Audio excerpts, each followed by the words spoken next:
Hey everyone, कैसे हो आप। उम्मीद करता हूँ चीजें आपके लिए सही चल रही होंगी। ये बीटीटीएच फ्लेम एम्पर का एपिसोड नंबर 296। उम्मीद करता हूँ आपने पिछले एपिसोड को देख लिया होगा, क्योंकि अगर नहीं देखा है तो आपने एक बहुत औसम बैटल को मिस कर दिया है, जो कि जियान और उस ग्रीन रोड मैन के बीच में हुई थी। वैसे अगर देख भी चुके हो तो इस एपिसोड से पहले उसे दोबारा देख सकते हो, क्योंकि वो काफी ज्यादा एफर्ट से बना था। चलो हम करते हैं आगे की स्टोरी की शुरुआत। बात तब की है जब जियान ने उस ग्रीन रोड लैंड टाउन को खत्म नहीं किया होता है। वो हाफ हाफ करते हुए बोलता है फाइनली खत्म हो गया। अब चाहे यूरेनियन हो या फिर यूवे, जियान को देख के इनकी आंखें लाइट बल्ब की तरह चमक रही थी। यूरेनियन अपने सर को हिला के बोलती है लड़का, इसे हमेशा हीरो बनने की आदत है। नीचे मौजूद एक्सपर्ट्स एक दूसरे से ग्लांसेस एक्सचेंज करते हैं। इस कैटास्ट्रॉफी को सरवाइव करने के बाद इनका रिलैक्स और जॉयफुल फील करना तो नॉर्मल था। वो हंस के बोलते हाँ हमने कर दिखाया। तभी कोई कहता है जल्दी म्यूशा और शूजिंग को देखो, ये ईवी रेस के कंट्रोल में आके हमें मारने की कोशिश कर रहे थे, अभी अनकॉन्शियस है। इसी पल आसमान में खड़े जियान के ऊपर और थकावट हमला करती है। वो 2-3 बार खांसने के बाद वहीं पे कोलैप्स हो जाता है, मतलब आसमान से नीचे गिरने लगा था। जियान कहते हैं मैंने सच में इसकी पीपल टेक्निक को अंडर एस्टिमेट किया था। अगर उसके पास होली फ्लेम नहीं होती तो शायद वो भी कंट्रोल में आ चुका होता। सच्चाई ये है कि जियान यहाँ पे जुआ खेल रहा था। वो सीरियसली इंजर्ड होने से बस थोड़ा सा बच गया होता है। अच्छी बात है कि 3 फिस्ट ऑफ फॉर्चून और होली फ्लेम के साथ उस पीपल को पूरी तरह से ऑब्लिटरेट कर पाया। लियू चेंग एक ही फ्लैश में जियान को पकड़ के बोलती है बिग हीरो। उसका चेहरा भी हल्का सा लाल होता है। जियान लियू चेंग के साथ नीचे आके क्राउड से बोलता है एवरीवन, अब थोड़ा आराम लेने का समय। वो कंटेस्टेंट्स जो कि अब तक इविल रेस के कंट्रोल में थे वो भी रिलीज हो चुके हैं। इनके जागते ही हम थंडर पूल में चलेंगे। जियान कैसे हैगर्ड स्टेट को देख के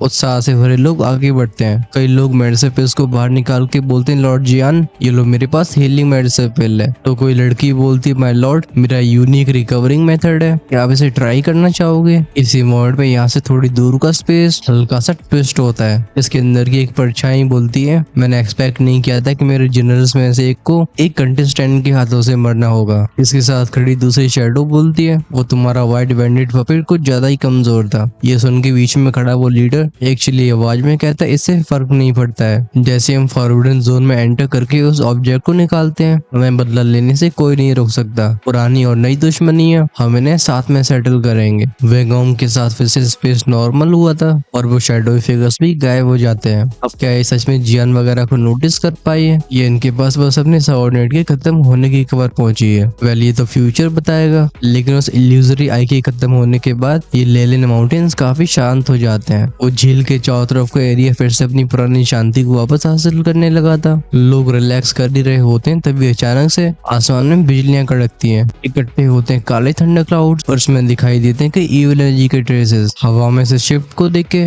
जियान के गुस्से एक्सप्रेशंस तुरंत ही चेंज हुए थे। ऐसी फ्लक्चुएशंस ये बिल्कुल उस फैंटम पीपल जैसी थी, लेकिन उससे कई गुना स्ट्रॉन्ग। उन ईविल रेयर थंडर क्लाउड्स को देख के बॉय तो मीगो की भी सिकुड़ गई होती है। वो कहता है हो क्या रहा है, क्या ये थंडर टूम 4 स्टार 2 चांद से ऊपर के एक्सपर्ट्स को ब्लॉक नहीं करता है? फिर ये कैसे पॉसिबल है? चीफे के आईब्रोज के बीच का मार्क भी हल्का सा फ्लिकर हुआ था। वो हेस्टेट करते हुए बोलती है लगता है ईविल क्लैन सच में पहली तैयारी करके आया है। इसी पर उन थंडर क्लाउड्स में से एक हल्की सी आवाज बाहर आती है, लेकिन इसके अंदर वो पावर छिपी हुई थी जो हेवन और अर्थ के बैलेंस को बिगाड़ दे। वो एंटिटी बोलती मेरी घोस्ट क्लैन के सबऑर्डिनेट को मारने की किसकी हिम्मत हुई? जियान भय से कोड के बोलता है इल्यूजरी घोस्ट क्लैन का सुप्रीम पावर। उसके चेहरे पे थकान साफ दिखाई दे रही थी। अच्छी बात है कि इससे पहले कोई भी एक्शन ले पाता। रंबल आवाजों के साथ वो शांत झील चर्न होने लगती है। इसमें से निकलती एक मैसिव शैडो। वो शैडो कहती हम तुम्हारे यहाँ पे आने के बाद भी अपने आप को शो करने की हिम्मत नहीं हो रही है। लगता है इस नॉर्मस बीस्ट को देख के वो डार्क औरा थोड़ा सा सरप्राइज हो गया था और उसकी हिम्मत भी डगमगा गई थी। वो बोलते तो तुम पुराने दुश्मन अब भी जिंदा हो। झील के अंदर मौजूद क्रीचर की बस एक नजर से उन बादलों के बीच का स्पेस डिस्टॉर्ट होने लगता है। हुआनजुन तो तुमने हमारी थंडर वैली की टूम में अपने पूरे ईविल क्लैन को भेजा है, लेकिन ये तुम्हारा अंत होगा जैसा तुमसे पहले सोल बर्निंग क्लैन का हुआ था। ये सुनकर वो ईविल औरा गुस्से की वजह से हंस के बोलते हाँ तुम्हें लगता है कि छोटी सी टूम हमें रोक सकती है? हम तो बस चीजों की शुरुआत करने आए हैं। इस बार ईस्टर्न कॉन्टिनेंट को कोई नहीं बचा सकता। अगली बार जब हम मिलेंगे तो मैं पुरानी और नई हेट्रेड का हिसाब किताब जरूर बराबर करूंगा। बादल एक बार फिर से नॉर्मल होने लगते हैं और वो ईविल प्रेशर भी फेड होता है। पीस फिर से वापस आ गई थी, लेकिन बस अभी के लिए।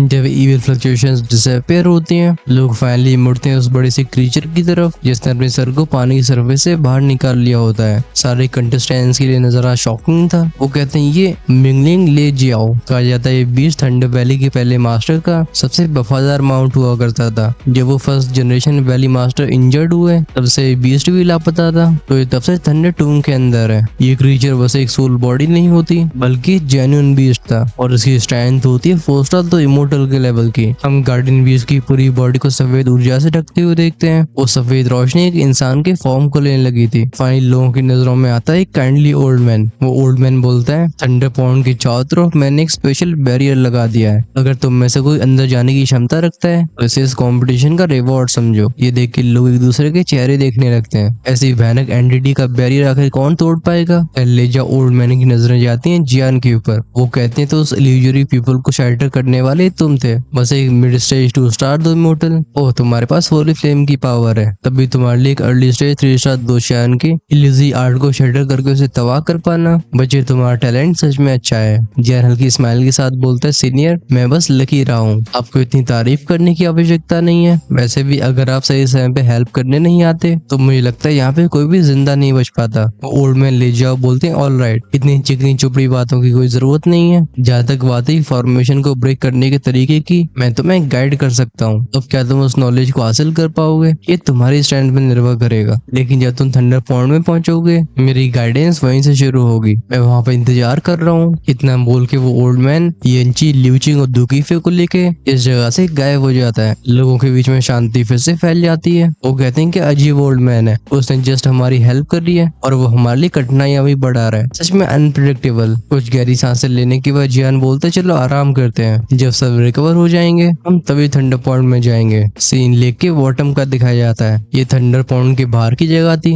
अभी दुकीफे और बाकी की दोनों लड़कियां एक बड़े से पत्थर पे खड़े होकर आसमानी तरफ देख रही होती हैं, क्योंकि वहीं होता है एक इल्यूजरी स्पेस जिसमें लाइटिंग बह रही होती है। दुकीफे बोलती है ग्रैंडपा ले जाओ। इस लड़की को देख के ओल्ड में ले जाओ पूछते हैं तो तुम्हारे फादर कैसे हैं? वो दुकीफे बोलती है मेरे पिताजी ठीक हैं, जब उन्होंने आपको थंडर 2 में एंटर करने के लिए बोला था या आपकी इंजरीज को रिकवर करने के लिए था। उम्मीद करती हूँ आप उन्हें दोष नहीं दोगे। ओके हमें मालूम पड़ता है जिस फर्स्ट जनरेशन मास्टर की बात हो रही है खुद डुअन टियानहोंग थे। तब वैली मास्टर डू टियानहोंग ने अपनी स्ट्रेंथ पर रिलाई करते हुए मिंगलिंग ले जाओ के साथ मिलके इविल रेस के बर्निंग सोल क्लैन का सफाया कर दिया, लेकिन उसकी कीमत भी भारी थी। उस इविल एनर्जी की वजह से तब से वैली मास्टर की स्ट्रेंथ नहीं बढ़ पाई है। वो ओल्ड मैन ले जाओ अपने सिर को हिला के इमोशनल आवाज में बोलते हैं मैं वैली मास्टर को कैसे ब्लेम कर सकता हूँ, मैं बस जानना चाहता हूँ कि इतने सालों के बाद उनकी इंजरीज कैसी हैं। क्योंकि वे स्माइल करके बोलती है आपको अब मेरे फादर की इंजरीज की चिंता नहीं करनी चाहिए। वो मिंगलिंग ले जाओ बोलते हैं वो बर्निंग सोल क्लैन और ये यूहान क्लैन इविल रेस में काफी करीब है। दोनों ही इविल रेस की बीच की रैंकिंग में आते हैं। लगता है बदला लेने की कोशिश यूहान क्लैन की तरफ से हो रही है, जैसे हम इल्यूजरी घोस्ट क्लैन के नाम से भी जानते हैं। और हमें तुम तीनों की बॉडीज में से 3 मिस्टीरियस औरों को फील कर पा रहा हूँ। ये पावर इविल क्लैन का विरोध करने के लिए। ल्यूचिन चिंता से भरी आवाज में पूछती लेकिन जियान के बारे में क्या? उसके पास भी होली फ्लेम है, क्या वो इविल क्लैन से नहीं लड़ने वाला? ओल्ड मैन ले जाओ साय करके बोलते हैं हमारे इस थंडर पॉन्ड में बहुत बड़े बड़े सीक्रेट्स मौजूद हैं। क्योंकि उसके पास होली फ्लेम है तो उसे अपनी क्षमताओं का इस्तेमाल करके खुद को प्रूव करना होगा। अगर वो थंडर पॉन्ड की गहराई तक पहुंच पाता है तो वहाँ पे हासिल होने वाली पावर उसे पावरफुल बनने में जरूर हेल्प करेगी, लेकिन जिस रास्ते पे वो चल रहा है मैं उसकी हेल्प नहीं कर सकता। ठीक है तुम तीनों जाओ थंडर पॉन्ड के अंदर। मुझे लगता है वहाँ की एनर्जी तुम्हारे स्ट्रेंथ को भी नेक्स्ट लेवल तक पहुंचाने के लिए काफी है।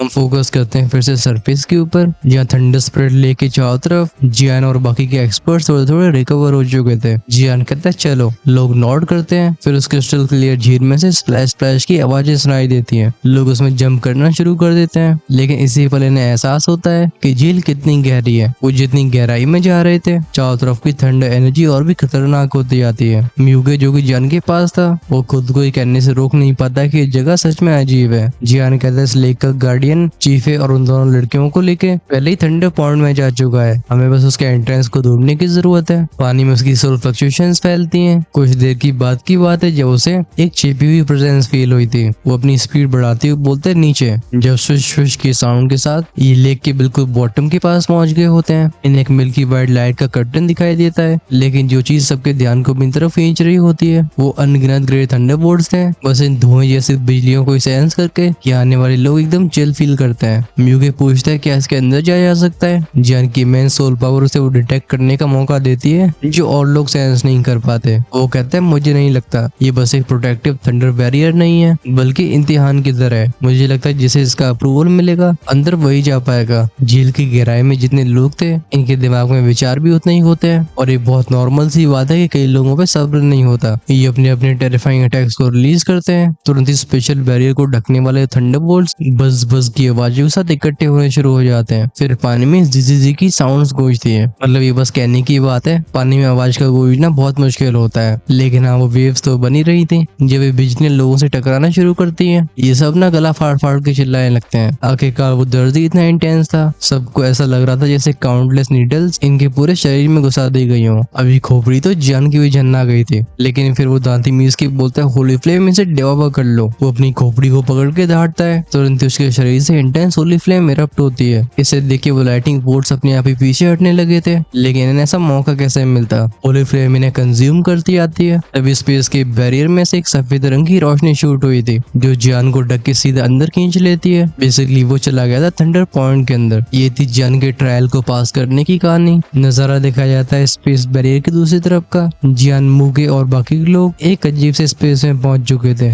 ये खुद से बोलते हैं तो ये थंडर पॉन्ड का इनर स्पेस है। ये सच में विशाल काय है, जैसा कि नाम है वॉइड थंडर पॉन्ड। लोग एक्सपेक्ट कर रहे थे कि इन्हें एक तालाब मिलेगा जो बना होगा थंडर से, लेकिन एक्चुअली में ऐसा होता नहीं है। ये बस एक खाली सा स्पेस था जहाँ जगह जगह पे लाइटिंग फ्लिकर हो रही थी। ये एक जेन्युइन थंडर पॉइंट नहीं था। इसे ज्यादा से ज्यादा थंडर एट्रिब्यूट का स्पेशल वर्ड कहा जा सकता है। इसी मोमेंट में म्यूगे जो कि चारों तरफ देख रहा था उसकी नजरें ऊपर की तरफ जाती हैं और उसके एक्सप्रेशन शिफ्ट हुए थे। जब जियान उसे फॉलो करता है उसकी आंखों में एक बहुत बड़ा लाइट का गोला आया था जिसके अंदर बिजलियां स्क्वर्म हो रही थी जैसे लाखों सांप एक दूसरी तरफ विगल कर रहे हो। ये बिजली का गोला कम से कम 100 मीटर चौड़ा होता है। इसमें से रिलीज होने वाली पल्सेटिंग टेरिफाइंग फ्लक्चुएशंस जियान की आंखों में भी डर को पैदा कर देती हैं। वो कहता है कि एक्चुअल थंडर वॉइड पॉइंट का एंट्रेंस है। जैसी थंडर एनर्जी इसके अंदर मौजूद होती है उसे गैस करने में बहुत परेशानी नहीं होती। अपनी क्यूरियोसिटी को तो म्यूगो भी नहीं छुपा पाता। वो पूछता है क्यों ना हम इसे पास जाके देखें। ये लोग इससे पहले कोई एक्शन ले पाते आसमान में हमें एक व्हाइट हेयर्ड ओल्ड मैन को अपीयर होते हुए देखते हैं। ऑफ कोर्स ये होते हैं ओल्ड मैन ले जाओ।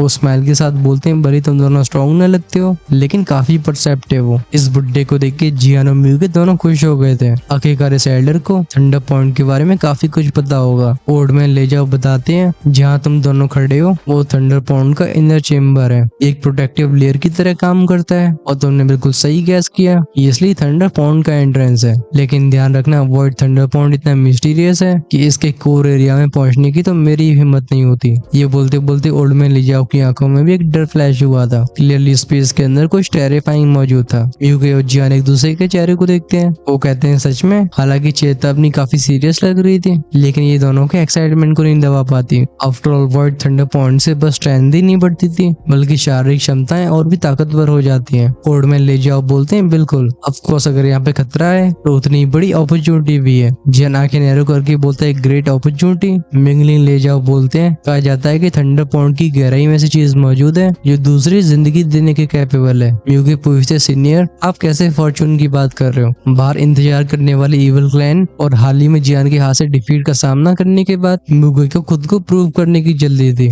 ओल्ड मैन ले जाओ अपने सर को हिला के बोलते हैं उस फॉर्चून को बहुत सालों पहले एक सीनियर एक्सपर्ट ने छोड़ा था। उस चीज की जिसके साथ किस्मत होगी ये उसी के हाथ में आएगा। हजारों सालों से कई कोशिशें करने के बाद भी अब तक कोई सफल नहीं हो पाया है। जन गहरी जिज्ञासा के साथ बोलता है ओ हालांकि उसकी इंस्टिंक्ट्स खतरा खतरा बोल रही होती हैं लेकिन इस मौके को गंवाना नहीं चाहता था। दोनों लड़कों के चेहरों पे उस बर्निंग एक्साइटमेंट को देख के ओल्ड मैन ले जाओ रिप्लाई करते हैं वो फॉर्चून वर्ड थंडर पॉइंट की गहराइयों में इसे ढूंढ पाना तुम्हारे फेट पे निर्भर करेगा। लेकिन याद रखना अगर तुम उस अपॉर्चुनिटी को हासिल भी नहीं कर पाते हो तब ये थंडर पॉइंट तुम्हारी बॉडी को टेम्पर करने के लिए एकदम परफेक्ट है। रिजल्ट्स तुम्हें निराश नहीं करेंगे। उस इंटेंस ग्लोइंग लाइट स्फीयर को देख के जियान कहता है थंडर टेम्परिंग। शायद मैं इसकी हेल्प से ड्रैगन गॉड की 9 ट्रांसफॉर्मेशंस में से दूसरी ट्रांसफॉर्मेशन को ट्रिगर कर सकता हूँ। वो भले ही गहरी सोच में चला गया हो लेकिन ओल्ड मैन ले जाओ उसका इंतजार नहीं करते। वो कहते हैं अगर ऐसी बात है तो चलो मैं तुम दोनों को सेपरेटली भेजता हूँ। वो तीनों लड़कियां पहले ही अंदर जा चुकी हैं। होपफुली तुम में से कोई इस अपॉर्चुनिटी को जरूर हासिल करेगा और इस तरीके से मेरा इस जगह को हजारों सालों से गार्ड करना भी व्यर्थ नहीं जाएगा। उनके हाथ के इशारे से एक पावरफुल फोर्स दोनों को बिजलियों के गोले के अंदर भेज देती है। गूंजती कुछ चिची की आवाजें जन की सराउंडिंग्स अचानक से बदली थी। उसे डार्कनेस ढक लेती है और वो भयानक हरिकेन्स की हवाएं उसके कान के इतने पास से निकलती हैं कि उसके रोंगटे खड़े हो जाते हैं जब वो अपनी सोल पावर को फैला के इस थंडर स्टॉर्म के उस पार देखने की कोशिश करता है। उसे काफी दूर एक हल्की सी ग्रे लाइट महसूस हुई थी। ये रोशनी चरचराती हुई अपीयर हुआ करती थी, फिर हम इसे अचानक से डिसअपीयर होते हुए देखते हैं। लेकिन इसके अंदर की जो टेरिफाइंग एनर्जी होती है वो चच्चों के पसीना छुड़वाने के लिए काफी थी। ऐसे मंजर को देख के जियान कहते हैं तो ये सच में थंडर वॉइड पॉइंट है। बिना हेजिटेशन के खुद को होली फ्लेम से ढक लेता है, जिससे वो छोटी मोटी बिजलियां उसे अप्रोच करने की हिम्मत नहीं करती। जियान कहते हैं ये बस आउटर लेयर है। अगर मैं कल्टिवेशन के लिए एक अच्छी जगह ढूंढना चाहता हूँ तो मुझे खोजबीन करने में थोड़ा समय लगाना होगा। अपनी स्पिरिचुअल परसेप्शन की हेल्प से वो इस जगह की बेसिक स्ट्रक्चर को समझ पा रहा था। जहाँ तक बात रही इस फॉर्चून की, इसके बारे में ओल्ड मैन ले जाओ बात कर रहे थे। लगता है वो इस भूल भुलैया के बिल्कुल बीच में मौजूद होगा। खैर जब जियान ये सब सोच रहा था उसके दिमाग में एक जानी पहचानी आवाज गूंजती है। वो आवाज हंस के बोलती है, क्या वो डर गए? तुम्हें वो फॉर्चून चाहिए क्यों? ये बोलने वाले थे सोलिटर लॉर्ड। जियान ओरिजिनली पहले कल्टिवेट करना चाहता था। उस इविल घोस्ट क्लैन की पावर हाउस से कई बार फाइट करने के बाद इस वॉइड थंडर पॉइंट की मदद से उसके लिए 2 स्टार दोषियान लेट स्टेज में ब्रेक थ्रू करना बहुत बड़ी बात नहीं होगी। लेकिन सोलिटर लॉर्ड की आवाज को सुन के जियान स्माइल के साथ पूछता है, मास्टर आप जरूर कुछ जानते हो। सोलिटर लॉर्ड की आंखें हल्की सी फ्लेकर होती हैं, फिर वो जियान के सामने अपीयर होते हैं। चारों तरफ स्कैन करते हुए बोलते हैं, ऑफ कोर्स, लेकिन वो फॉर्चून तुम्हारा नहीं होगा। इसके ऊपर तुम फोर्स का इस्तेमाल भी नहीं कर सकते हो। ऑफ कोर्स उस खजाने के बचे हुए टुकड़े अगर तुम मिल जाते हैं तुम तब भी खुद को नसीब वाला समझना। जियान पहले तो कंफ्यूज हो जाता है सोलिटर लॉर्ड के फ्लेकर होते हुए फिगर को देख के, जो बार बार कहीं यहाँ कहीं वहाँ अपीयर हो रहे थे। ये कैसी जगह है जहाँ इवन 4 स्टार दोषियान को भी अपनी दुम दबा के भागना पड़े। लेकिन सोलिटर लॉर्ड एकदम चिल मार रहे होते हैं। वो तब भी पूछता है, वो फॉर्चून मेरा नहीं हो सकता? लेकिन ऐसा कैसे? सोलिटर लॉर्ड का फिगर हल्का सा झंझन आता है। वो जियान से कहते हैं, मेरे पीछे आओ। अगर तुम सच में उस फॉर्चून को हासिल करना चाहते हो तो तुम्हें उस लड़की चीफे को ढूंढना होगा। वो एक रे ऑफ लाइट में बदल के चले जाते हैं थंडर वॉइड पूल की गहराई में। एट द सेम टाइम इसी थंडर वॉइड के बिल्कुल बीच में ऐसा लग रहा था जैसे कुछ एंशिएंट सा जागने वाला हो। इनकी टेढ़ी-मेढ़ी स्पेस से निकलने की जर्नी काफी समय तक कंटिन्यू रहती है। लेकिन आखिरकार जियान को गाइड करने वाले सोलिटर लॉर्ड थे।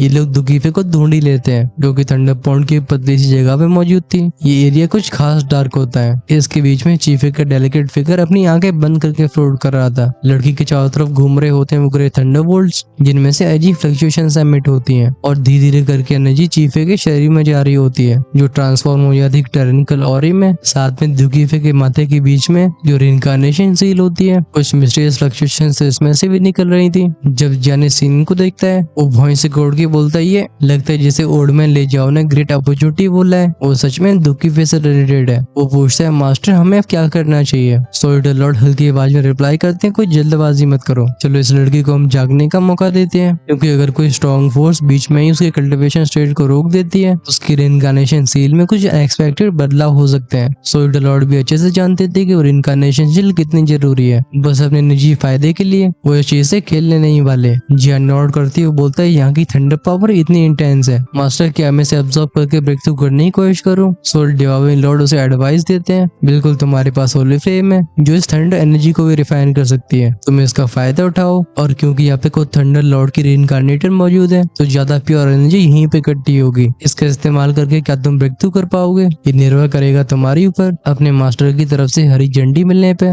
जैन हल्की सी स्माइल करता है। ऑल्दो वो नहीं जानता था कि ग्रेट थंडर उसकी इमोर्टल ट्रिब्यूलेशन से ज्यादा पावरफुल है या उसकी मेडिसिनल ट्रिब्यूलेशन, लेकिन अब से कोई चिंता नहीं रहती। खुद को दुकीफे के थोड़े से करीब ले जाने के बाद वो अपनी होली फ्लेम की प्रोटेक्शन और भी टाइट कर लेता है। दुकीफे को जिस ट्रेमेंडस ग्रेट थंडर ने घेर रखा था वो सैचुरेशन पॉइंट तक पहुंच चुकी थी, मतलब ये लड़की और भी ज्यादा अब्सॉर्ब नहीं कर पा रही थी। इसलिए जब जियान उसके क्लोज पहुंचता है वो थंडरबोल्ट्स रिएक्ट करते हैं, गूंजती हैं ज़ज़ज़ की आवाजें। ये बिल्कुल सिल्वरी सरपेंट्स की तरह जियान पे झपट्टा मार देते हैं। उसकी भी केयरलेस रहने की हिम्मत नहीं थी। एक्टिवेट होती है थंडर गॉड की फर्स्ट ट्रांसमिशन। हल्की सी मफल्ड बूम के साउंड के साथ एक गोल्डन ऑरा फैला था। इसके संपर्क में आते हुए बिजलियां भीगी बिल्ली बन जाती हैं। इनमें से कुछ चुपचाप से जियान के चारों तरफ घूमने लगती हैं और कुछ पीछे हट गई थी। ये सच था कि ग्रेट थंडरबोल्ट्स फेरोशियस थे, लेकिन जिसे टकराए थे वो भी एंशिएंट एंटिटीज होती हैं। एक थी टू ड्रैगन क्लैन की बॉडी रिफाइनिंग पिक टेक्निक और दूसरी होली फ्लेम थी। जैसा कि इस डिस्टरबेंस को सेंस कर लिया हो, दुकीफे की भौएं हल्की सी मटती हैं, लेकिन वो अपनी आंखें खोलती नहीं है। इस ग्रे थंडर पूल में टेरिफाइंग ग्रे एनर्जी दो फिगर्स के शरीर में जा रही होती है। कुछ ही समय के बाद जियान का पूरा फिगर बिजलियों की चिंगारियों से ढक गया होता है। ये बिजलियां किसी ड्रैगन की तरफ से जकड़ लेती हैं, लेकिन ड्रैगन गॉड की फर्स्ट ट्रांसमिशन और होली फ्लेम की डोमिनेंस की वजह से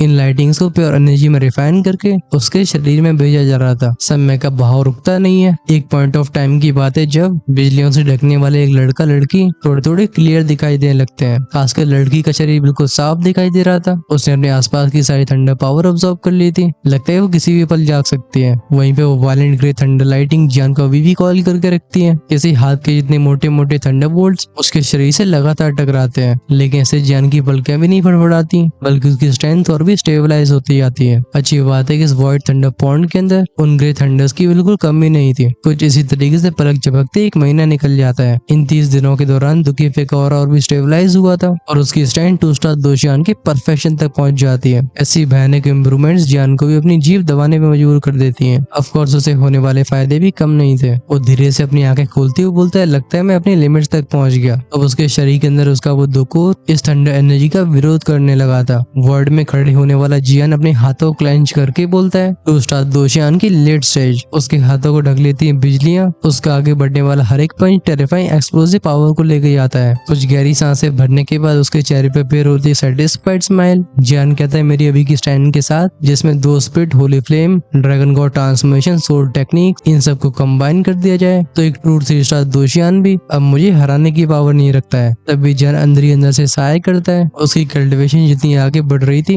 इंप्रूव करना उतना ही हार्ड होता जा रहा था। लगता है कंटिन्यूसली होली फ्लेम्स को डिवॉल्व करके अपने फ्लेम मात्रा को इवॉल्व करने से ही वो और पावर को हासिल कर पाएगा। लगता है उसका यही रास्ता बचा हुआ है। इन थॉट्स में डूबा हुआ जियान अचानक से अपनी नजरों को शिफ्ट करता है, क्योंकि पास में ही बैठने वाली दुकीफे ने भी अपनी आंखें खोली थी। रिलीज होती कुछ ऐसे रिपल्स जैसे यहाँ की बिजलियां मचलने लगती हैं। ये महसूस करके जियान कहता है, तो ये रिनकार्नेशन की पावर है। इसी इंस्टेंट में इस वर्ड के अंदर एक प्यारी लेकिन पेनी सी आवाज गूंजती है। ये हंसने की क्रिस्प आवाज थी। वो कहती है, oh little guy lord of soul eater, सच में काफी समय हो गया। इस साउंड के साथ वो चारों तरफ के थंडरबोल्ट शांत हो जाते हैं। ये दुकीफे के पैरों से लिपटने लगते हैं और तो उसकी आंखें चमक रही होती हैं ग्रे लाइट से। स्पेशली उसके आईब्रोज के बीच का वो रून एक तेज रोशनी एमिट कर रहा होता है। ऐसे नजारे को देख के जियान अपने शौक को दबाती हुई बोलता है, ले लॉर्ड। लेकर आ जाता है थंडर को। जियान के चेहरे की सरप्राइज को इग्नोर करती हुई दुकीफे बोलती है, साथ में आओ। लेकिन अभी जियान को लग रहा था कि अभी दुकीफे को एक्चुअली में और इनकारनेशन सील कंट्रोल कर रही है। वो पूछता है, मास्टर। सोइड लॉर्ड बोलते हैं, उसे फॉलो करो,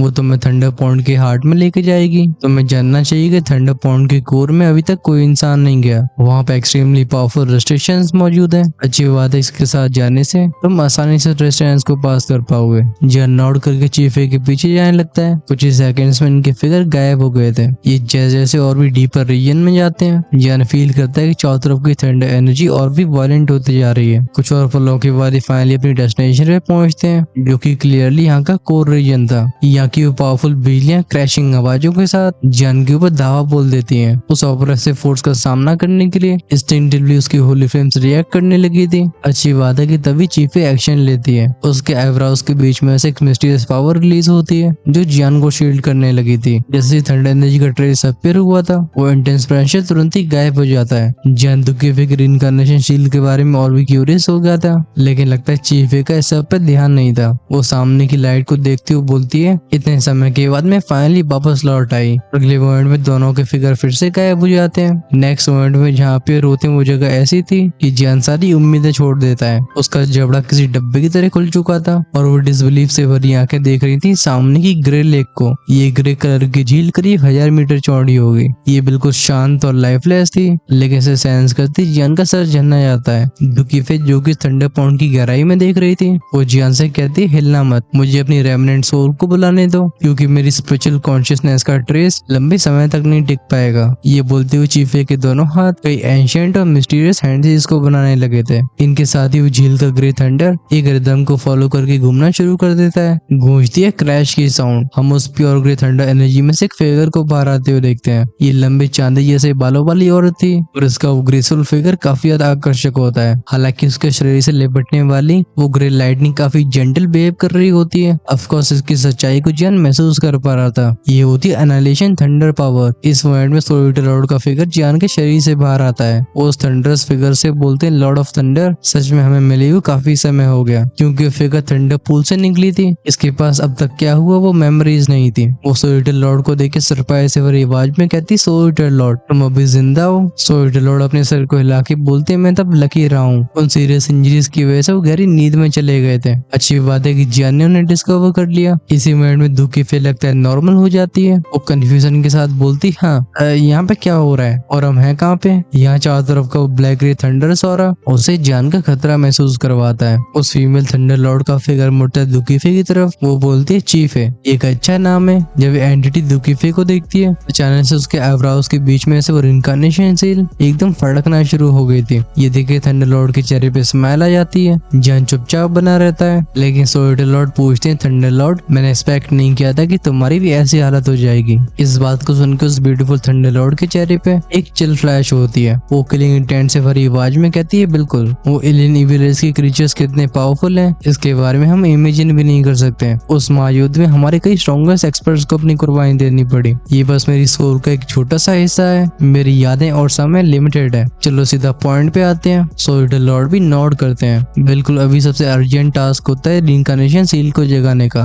वो काफी आसानी से सेंस कर लेते हैं कि चीफ के रिइंकार्नेशन सील अनस्टेबल है। अगर समय रहते एक्शन नहीं लिया गया तो परिणाम बहुत खराब हो सकते हैं। आफ्टर ऑल रिइंकार्नेशन के फेल होने पे सिर्फ थंडर लॉर्ड की सोल ही हमेशा हमेशा के लिए खत्म नहीं होगी, बल्कि दुकीफे का भी वजूद मिट सकता है। तभी थंडर लॉर्ड जियान की तरफ मुड़ के बोलती है तुम्हारा नाम जियान है राइट। वो हाथ कप करके बोलते हैं हाँ सीनियर मैं जियान हूँ। जियान को कंफर्म करते हुए देख उस फीमेल थंडर लॉर्ड की आवाज पैनी हो गई थी और चारों तरफ की थंडर एनर्जी वॉलेंट होने लगती है। वो हम्प करके बोलती है मैं तुम्हारे अंदर शाओ क्लैन की ब्लड लाइन को सेंस कर पा रही हूँ। हालांकि मैं जानती हूँ कि तुम शाओ क्लैन की बस एक डिसेंडेंट हो और तुम्हारे पर गुस्सा उतारना बिल्कुल मूर्खता है, लेकिन एक दिन तुम्हारे एंसेस्टर और मेरे बीच का हिसाब किताब जरूर बराबर होगा। जन इस औरत में से सफोकेटिंग प्रेशर को फील करता है, लेकिन उसका ध्यान होता है उन शब्दों के ऊपर। लगता है शाओ क्लैन के मिस्टीरियस पावर हाउस और इसके बीच में काफी कॉम्प्लिकेटेड चीजें रही हैं। वो थंडर लॉर्ड साया करके बोलती है जाने दो, हम इसके बारे में तब बात करेंगे जब मैं जागूंगी, लेकिन उससे पहले मेरी एक रिक्वेस्ट है। जन पूछते सीनियर क्या हुआ। वो थंडर लॉर्ड बोलती है जब तक मेरी रिइंकार्नेशन उसकी बॉडी में फुली अवेकन नहीं होती दुकीफे को प्रोटेक्ट करो, बदले में तुम मेरे थंडर एम्पर कैनन को प्रैक्टिस कर सकते हो। जियान कहता है थंडर एम्पर कैनन, कैरे से चाइनीज में कहा जाएगा लेडी कैनन। ले होती है थंडर और डी एम्पर को कहा जाता है। फॉर एग्जाम्पल यहाँ पे दोदी को दो एम्पर बोला गया है। मतलब कनेक्शन बना पा रहे हो। कैरे इस कैनन के बारे में क्यूरियोसिटी तो तुम्हारे भाई को भी है, लेकिन हम इसके राजों को नेक्स्ट एपिसोड में जान पाएंगे। और क्या ये वही फॉर्चून है जिसके बारे में ओल्ड मैन ले जाओ ने बात करी थी। ये जियान को कुछ और मिलने वाला है। सीक्रेट तो वो भी खुलेगा। फाइनली जियान ड्रैगन गॉड की 9 ट्रांसफॉर्मेशन में से सेकंड ट्रांसफॉर्मेशन पे फोकस करने वाला है। अगर आप उस ऑसम एपिसोड को मिस नहीं करना चाहते हो तो चैनल को सब्सक्राइब करके बेल आइकन के बटन को ऑन करके रखना, जिससे रिलीज होती वीडियो सबसे पहले आपके पास पहुंचे।